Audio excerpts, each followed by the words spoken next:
if you could turn your cameras and microphones off, just this meeting will be recorded. And when we get to the Q&A section, then maybe you can turn those back on and we can present questions to Chris.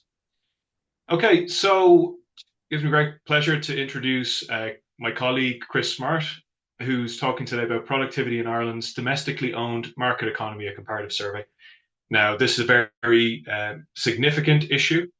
And in many ways, I feel it's an issue that its time may have come, given we're facing numerous risks, and that's all over the news. Given a certain occupant of the White House and all that's flowing from those events. But just to offer a quick bio for Chris. Chris is an economist with us at the Nevin Economic Research Institute at our Dublin office. He's a graduate of NUI Galway and University College Dublin, and his research interests include social insurance, labour markets, and productivity, which of course is the subject of this presentation. And Chris is also currently working on a project of labour market mapping in partnership with NERI colleagues. So that, Chris, if you want to start sharing your slides, and you can take it away. Yeah, sure. Thanks for that, Paul.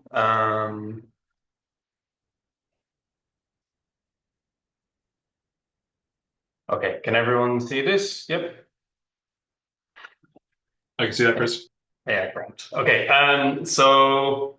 yes, thanks, Paul, for introducing. So I'm going to present today on productivity in Ireland's domestically owned market economy. This is a piece of research I did with Michael Taft from SIPTU that came out last year. This presentation will be presenting the main findings from that work, as well as extending out the analysis with the most recently available data to 2022, and also looking at some of the methodological issues that I think that the paper brings up. So, what was the rationale for conducting this research? So Ireland has a small domestic economy, atypically in that a large majority of the value added in the market economy is generated by foreign-owned firms, some of whom engage in what's called profit-shifting activity. This makes understanding productivity in the Irish context particularly challenging, as our economic statistics are distorted by the activity of a few firms, and anyone who has tried to explain GDP in an Irish context to someone from abroad, or has tried to understand all the different economic statistics that the Central Statistics Office come up with to compensate for these distortions, anyone who's had to try and understand how those works will understand the headaches that this problem has created. So to illustrate, the CSO estimate that in Q3 2024, hourly productivity in economic sectors dominated by domestic enterprises was €61 per hour, whereas hourly productivity in economic sectors dominated by foreign-owned multinational enterprises is around €391 per hour. We'll get back to this definition later, but just to show you what that means in a visual sense. So this is productivity per hour worked by quarter among domestically dominated sectors, which is the definition they use.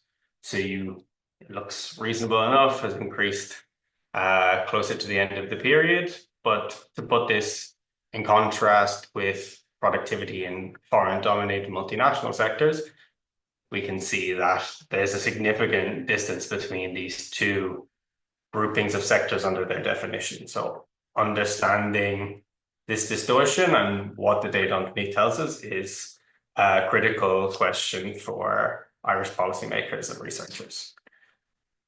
So what our research does, this paper has done, is it isolates value added generated instead by domestically owned firms only in Ireland and across peer small advanced open economies. So to better understand where areas where Ireland falls behind or exceeds productivity among these domestically owned firms, and to encourage further analysis in this area. So our calculations rely on a Eurostat database known as the Globalization in Business Statistics release, which provides breakdowns of economic statistics by the nationality of firm ownership. The main definition that we'll use here is domestically owned firms, so firms where the ultimate ownership is in the domestic country as opposed to a foreign owned firm. And so only firms which are domestically owned are included in the productivity calculation, with all foreign owned firms excluded. The comparator countries are other small advanced open economies. So Austria, Belgium, Denmark, Finland, Luxembourg, Netherlands, Norway, and Sweden. We took this methodology from an Irish government economic and evaluation service paper, which looked at factors such as trade openness and GDP per capita to understand how Ireland related to its peers. So productivity here is measured using gross value added, which is the value generated by a business after inputs are accounted for, which is then divided between firms and employees. So this is typically understood as being divided between wages and profits, sectors which are highly labor intensive with a higher share of wages, sectors which are less labor intensive or more capital intensive with a higher share of profits or gross operating surplus.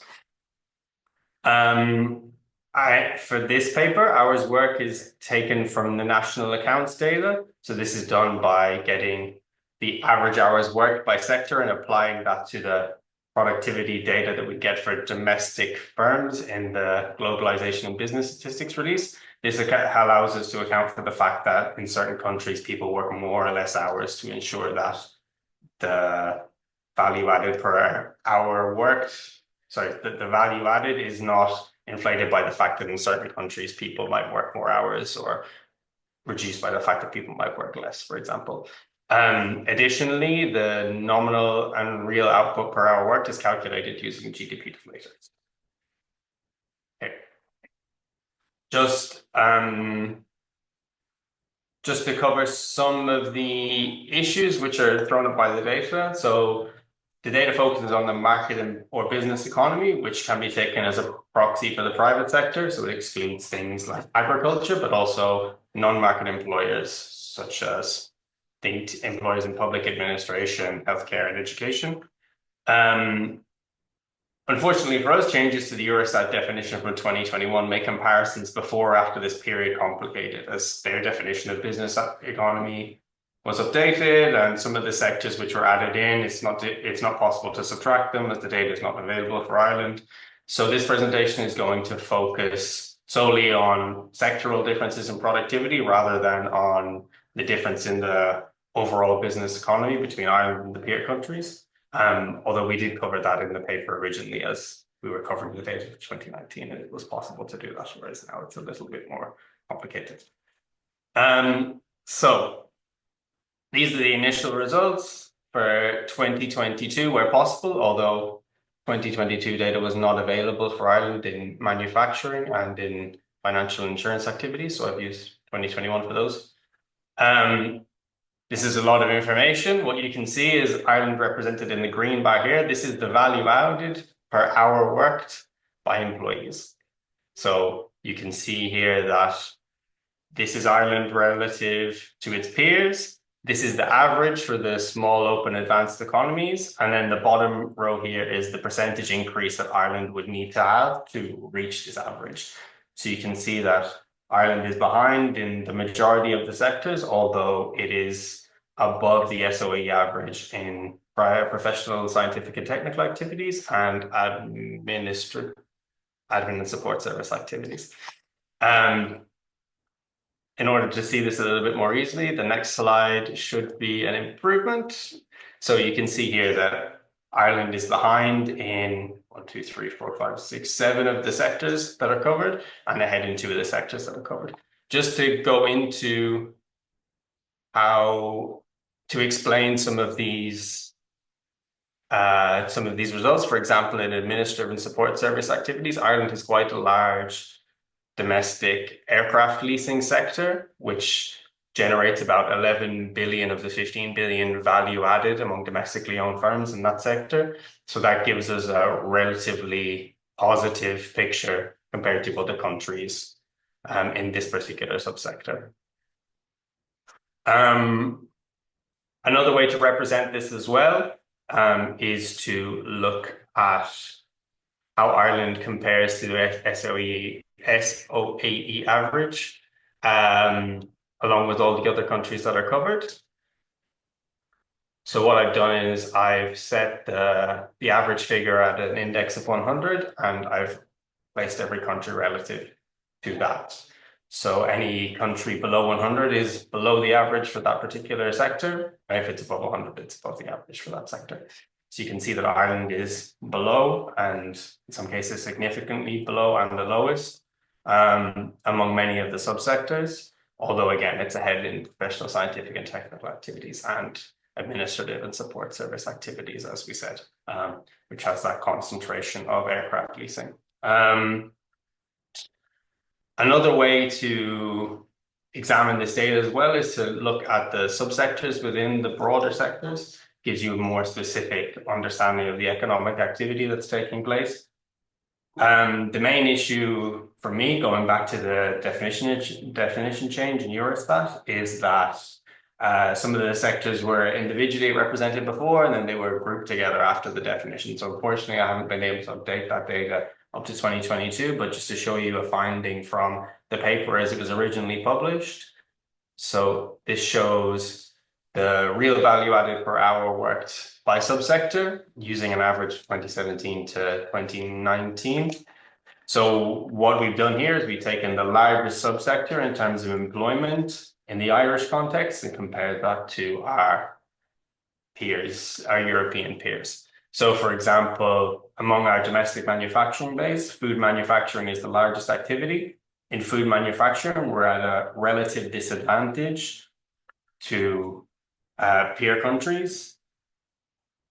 In addition to being at a relative disadvantage in that particular subsector is also a larger share of activity, which then goes away to explaining the productivity deficit in manufacturing for the entire sector. Similarly, we have larger shares of activity in things like food and beverage service activities or employment activities, with things which are relatively low value added compared to other activities that kind of take place in the sector. I've also done up the data to show the trend by year to give you a picture of how that productivity has developed over time. I'm going to flick through these quickly, but if anyone has any questions, you can ask me to go back to these at the end. So you can see here, this is the first one is manufacturing. Ireland's represented in the broken green highlighted line. Unfortunately, the data for 2022 is not available as data. But you can see Ireland is at a deficit to its peers, although it has improved since 2019. Next, construction. Construction is the opposite to manufacturing. It was doing relatively well previous to the COVID pandemic and has fallen significantly, is now the lowest performing country among those peers in that particular sector. Transportation and storage, again, Ireland has its productivity is worsened in that sector over the period and is now the lowest or very close to the lowest in that sector. Accommodation and food service activities in Ireland is low, but probably not the lowest there in that sector. Although it has to be pointed out, this is a relatively low value added sector by definition. It's difficult to achieve productivity gains in this particular sector. Information and communication. So again, the productivity figures here are a bit jumpy, which is difficult to explain, but you can see that Ireland is sort of among the pack there. Professional and scientific activities has been significant productivity growth in this sector over the period, and Ireland is the highest performer. And that's all the subsectors that I cover there. Now, so what could the reasons for this low productivity be relative to our peers? So the first one that I pointed to during the presentation was this sectoral concentration in lower value added activity. Not only, say, in manufacturing is Ireland at a productivity disadvantage in say something like food manufacturing, that food manufacturing is the largest share of employment and activity in the sector overall. So that leads to lower productivity result for the broader sector. For example, comparing those to other countries that might have domestic car manufacturing or semiconductor manufacturing industries relative to Ireland, our domestic manufacturing base is less productive.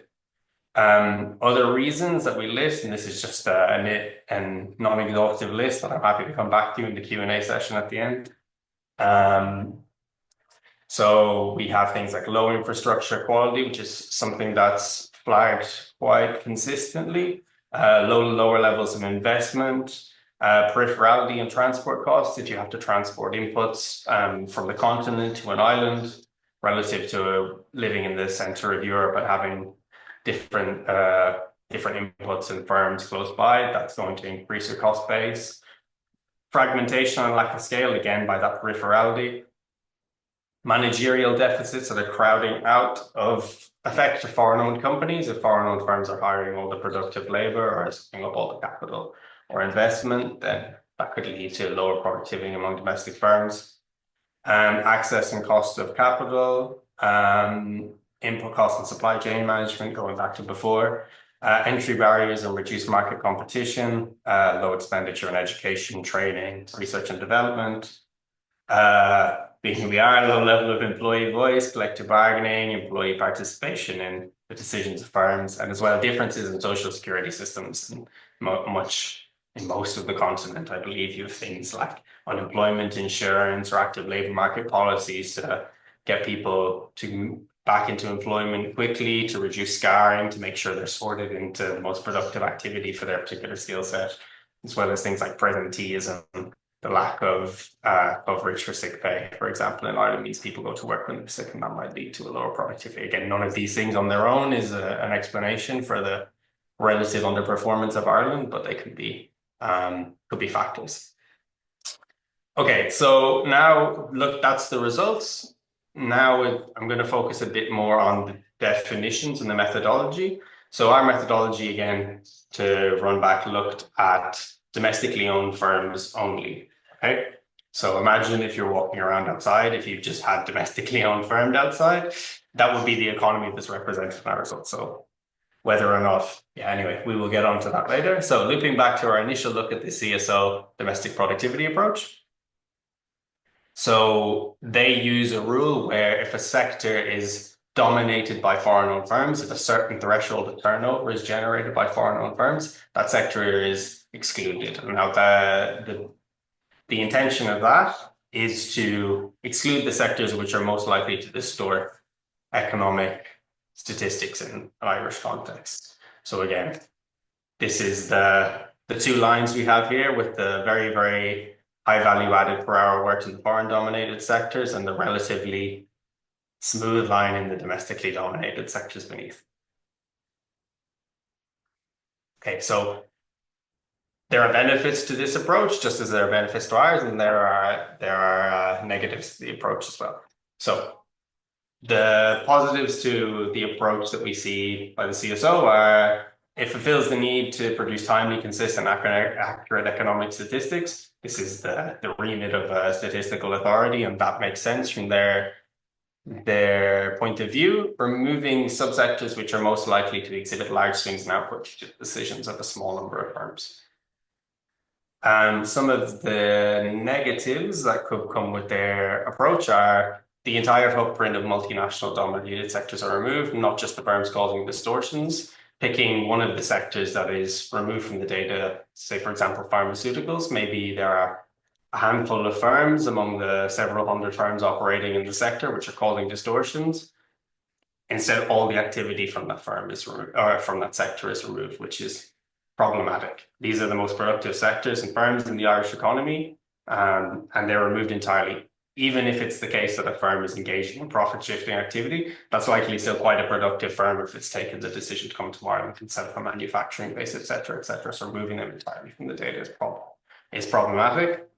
That being said, some sectors which don't meet the threshold for exclusion under the multinational dominated criteria could reasonably include activity which flatters Ireland's productivity performance. I'm just going to show you some examples here just as a way of demonstrating. So here we have economic sectors shown by the ratio of wages to profits or compensation of employees to gross operating surplus. Sectors which have a high ratio of profits to wages or wages to profits are ones which are capital intensive, and that's fair enough. If you have a lot of capital in your particular type of activity, it makes sense that the value added would accrue more to capital than to labor. Just to pick out a couple there that might help demonstrate the issue. So we have this manufacture of other food products and manufacture of beverages. Now, if the tax system in a particular country incentivizes the location of high value added activity in Ireland, say the production of a particular ingredient or something like that for a particular food or beverage, then there will be something akin to profit shifting in that sector, and that will distort economic statistics in that particular jurisdiction. These two subsectors are still included in Ireland's economic statistics under the domestic dominance criteria because they don't meet a threshold. For example, or another example is the wholesale of information and communication equipment, which is basically business-to-business sales of ICT equipment. Again, this is really high value-added sector. It's a substantial part of the value added and productivity in the wholesale sector and the retail sector more generally. This isn't excluded because it doesn't really reach some threshold. So again, there's activity in there which may or may not be accruing to domestic labor and capital inputs, and that's distorting our productivity performance, potentially. So how does our method compare? So the positives, it does a better job of excluding firms registering output in Ireland, which is the product of tax planning rather than due to domestic labor and capital inputs. And most importantly, it highlights the significant productivity deficit across the spectrum of economic sectors. It's demonstrating the need for policy to strengthen domestic firms. As my colleague said at the start, we're all going to become very familiar with the productivity of the domestic sector over the next couple of years, I think, and understanding why or why not, why these firms underperform or why they're not performing to the standard of our peers is really important. We want to ensure the maintenance of our current living standards that we've come to enjoy. The setbacks in the domestic ownership approach is not only are we excluding pharmaceutical and tech firms engaging in tax planning activities, we're also excluding every firm which does not have Irish ownership. For example, they think about food retail. If there were no foreign-owned firms, everyone would have to shop at Dunnes Stores, and there'd be no Tesco, there'd be no Lidl, there'd be no Aldi. I'm sure that's not a situation that we'd all want to live in. So many of these firms create significant employment in the Irish economy and genuine productivity advantages over domestic competitors, which manifest in better working conditions, consumer circles, etc. So removing all of these might not be the best way to understand the real economy, but it allows us to look specifically at those domestic firms and understand where they're falling behind their peers. So why does this matter? We're trying to find a balance between these two things. So economic analysis using the dominance criteria flatters Ireland and leads to comparisons either with the past or peers that are not meaningful. But on the flip side, focusing on domestically owned firms allows us to see where we're falling behind peers in creating and nurturing Irish enterprise. It also cuts out a lot of activity, which is part of the Irish economy and isn't distorting statistics in a way certain firms and sectors are. So just to get to the end, the Irish economy's over-reliance on the multinational sector and the performance of domestic firms has been noted as a significant public policy concern, particularly in recent times. In the current context, we estimate productivity in Ireland's domestically owned market economy trails comparable sectors in our European peer group. Explanations include relatively high concentration in low productivity subsectors, crowding out by multinational firms, among others, all the things we listed before. Much like other economic indicators which attempt to deal with Ireland's unique statistical issues, this approach is not a panacea, but provides an alternative means to examine Ireland's domestic economy and provides direction to further research in the area.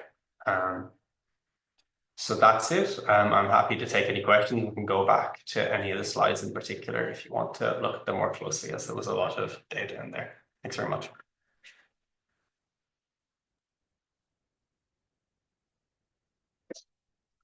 Thanks, Chris. Just before we get any questions, and do send them in or put your hands up, I think we tend to, we'll just have you speak directly to Chris if you have a question. One thing that sort of came up just because you had the trend lines, if I kind of use my position as chair for questions here, where you had where you had the past trend. I was just curious about how far back that data went because I'd be curious. Okay, 2014. Okay, Mhm. is that based on, is that where the data kind of starts on a new? The data Because runs back. Yeah, sorry, go ahead. no, go ahead. The data runs back to 2008, but I'm not sure if it's available for all countries and all sectors. I know we picked 2014 in the original paper, so I just started from there and extended it outwards with the additional years that are available. But yeah, I mean, that's, to be fair, 2015 is where the main issues started appearing for the Irish. I mean, obviously, this has been a feature of the Irish economy for decades, but where the issues started appearing to the extent that the economic statistics became very difficult to interpret and understand after this point Yeah, due to the multinational related distortions. of course. Yeah, it's a sensible starting point. I just raised that because I'd just be curious to see in different periods, are there periods of sort of real convergence, say? And insofar as you could see convergence or divergence, it might be suggestive of different causes. Mhm. So if we see, a lag kind of appear only the last couple of years or that turn, that might be a function of, access to capital or something like that, or something might be going on. We might have had previous periods of sort of virtuous kind of convergent performance followed by, less positive, less rosy outlook. So that just might be interesting. We do Mhm. have a question in chat, so I'll just pose it to you. Um, Sure. so some other economies have different weird things. For example, Luxembourg. What other footnotes or exclusions should be noted? Yeah, I think it's a good point. I looking at the data, I'm kind of struck by the fact that some of these other countries have similar problems to Ireland, but I never see the same sort of hand-wringing from their national statistical authorities that are trying to solve the issues in the data. For example, you look at the Netherlands, since the inclusion of the finance and insurance sector in in the business economy statistics, you can see that it's gigantic in their country. Um, Similarly, when we're looking here at information communication, that I have it up on the slide, you can see Luxembourg is significantly above its peers. I don't think, while I wouldn't be in a position to comment very specifically on those countries, you can see that there is a lot of high value added activity going on there, whether or not that's real or whether or not that's um, the product of similar sorts of things that happen in Ireland is difficult to say, but I think that it's important to, I mean, look at all the countries and take things with a pinch of salt, particularly the ones that have been sort of flagged, things like your Netherlands and your Luxembourgs, and then outside the EU, the countries where similar kinds of uh, profit shifting or relocational activity is taking place as well, because comparing yourself to someone who's doing the sort of things that you're trying to correct for isn't necessarily a fair comparison. But yeah, it's just, as you say, to be aware of that. Yeah, yeah, point well taken. As well, it is interesting that just the presence of multinationals, that this would seem to cut against the idea that would cause significant kind of productivity spillover as people, from those kind of frontier firms might kind of circulate around, or that expertise kind of disseminates through the Irish Mhm. economy. It would seem that it's a bit segregated. The two economies are quite separate in that respect, at least in productivity. Yeah, I mean, I'm thinking like something like here, information and communication. Like, I mean, Ireland still is quite productive, even when looking only at those domestic firms. And I mean, Yeah. like, as you say, like you look at something like I don't know, like one of the large social media companies, something like that, the wages that these companies pay make it very difficult then to have a domestic ICT industry in the context of competing for wages with a company that's operating on a global basis. So yeah, I mean, I imagine there are spillovers in terms of human capital and things like that, but whether these employees are just moving between different multinational firms because that's where the wages are, or how that works into the rest of the economy, that's a really interesting question. I know there's been OECD research showing that the entrepreneurial rate among people who previously worked with a multinational in Ireland is 3 times higher than the or twice as high or three times as high, something like that, than people who haven't worked for a multinational, or whether that's because of the profile of those particular individuals in terms of education or the spillover in terms of the human capital at those firms. But yeah, I mean, disentangling that in this data would be very complicated, but it is a really interesting point, especially if we want to make sure that we have a strong domestic economy. Okay, so we have other questions from the chat. Okay, so we have what kinds of impacts on Irish productivity and GDP can we expect if the US multinationals move IP assets back to the US? Not sure that'll be a good answer.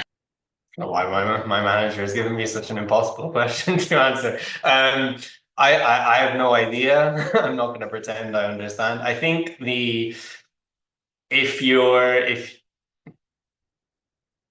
it depends on whether or not the relocation of activity as it's being allocated here leads to knock-on effects in terms of the wages that are paid here and the investment that's paid here. And I presume that would be the case, but quantifying that or understanding how that's going to happen when the man who has his finger on the trigger changes his mind every 30 seconds is a little bit difficult to anticipate.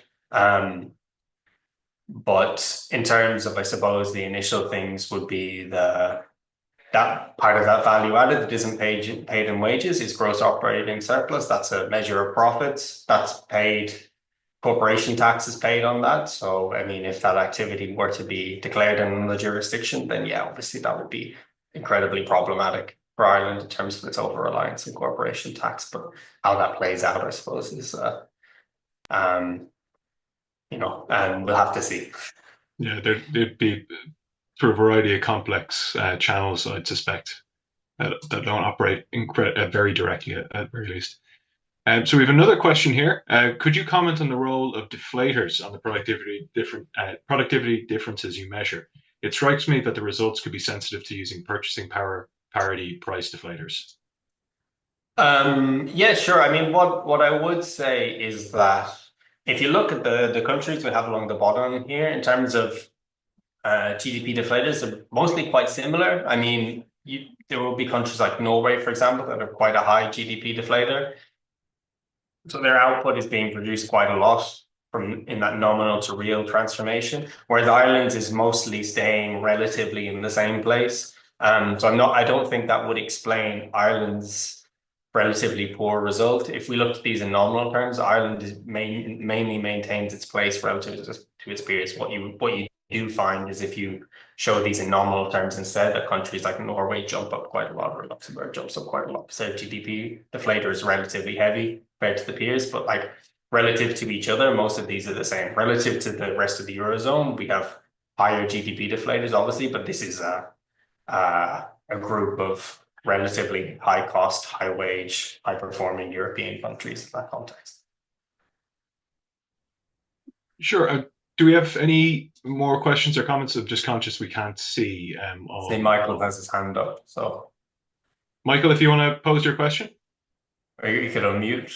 Yeah, no, sorry. Can you hear me now? Yep. kind of do. Yeah, sorry. I had to put my hand up because I don't know where the hand on the computer is. Just in terms of looking at the actual outcomes using the